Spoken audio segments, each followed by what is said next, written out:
GBA ಅಧಿಕಾರಿಗಳ ಮೇಲೆ ಹಲ್ಲೆ ಪ್ರಕರಣದ ವಿಚಾರಕ್ಕೆ ಸಂಬಂಧಪಟ್ಟಂತೆ 12 ಆರೋಪಿಗಳು ಕೋರ್ಟ್ಗೆ ಹಾಜರಾಗಿರುವುದು ಆರೋಪಿಗಳನ್ನ ಕಸ್ಟಡಿಗೆ ಪಡೆಯುವ ಸಾಧ್ಯತೆ ಇದೆ.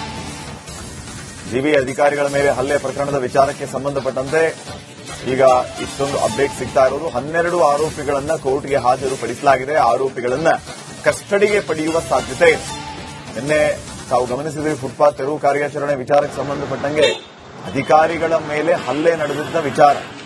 ಈಗ 12 ಆರೋಪಿಗಳು ಕೋರ್ಟ್ಗೆ ಹಾಜರಾಗಿರೋದು, ಆ ಆರೋಪಿಗಳನ್ನ ಕಸ್ಟಡಿಗೆ ಪಡೆಯುವ ಸಾಧ್ಯತೆ ಇದೆ.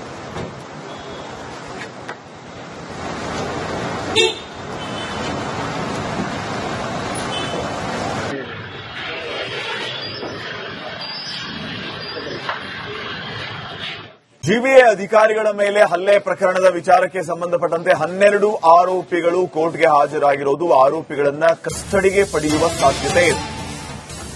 ಜಿಬಿಎ ಅಧಿಕಾರಿಗಳ ಮೇಲೆ ಹಲ್ಲೆ ಪ್ರಕರಣದ ವಿಚಾರಕ್ಕೆ ಸಂಬಂಧಪಟ್ಟಂತೆ ಈಗ ಇಷ್ಟೊಂದು ಅಪ್ಡೇಟ್ ಸಿಗ್ತಾ ಇರೋದು. 12 ಆರೋಪಿಗಳನ್ನ ಕೋರ್ಟ್ಗೆ ಹಾಜರುಪಡಿಸಲಾಗಿದೆ. ಆರೋಪಿಗಳನ್ನ ಕಸ್ಟಡಿಗೆ ಪಡೆಯುವ ಸಾಧ್ಯತೆ ಇದೆ. ನಿನ್ನೆ ತಾವು ಗಮನಿಸಿದ್ರಿ, ಫುಟ್ಪಾತ್ ತೆರವು ಕಾರ್ಯಾಚರಣೆ ವಿಚಾರಕ್ಕೆ ಸಂಬಂಧಪಟ್ಟಂಗೆ ಅಧಿಕಾರಿಗಳ ಮೇಲೆ ಹಲ್ಲೆ ನಡೆದಿದ್ದ ವಿಚಾರ.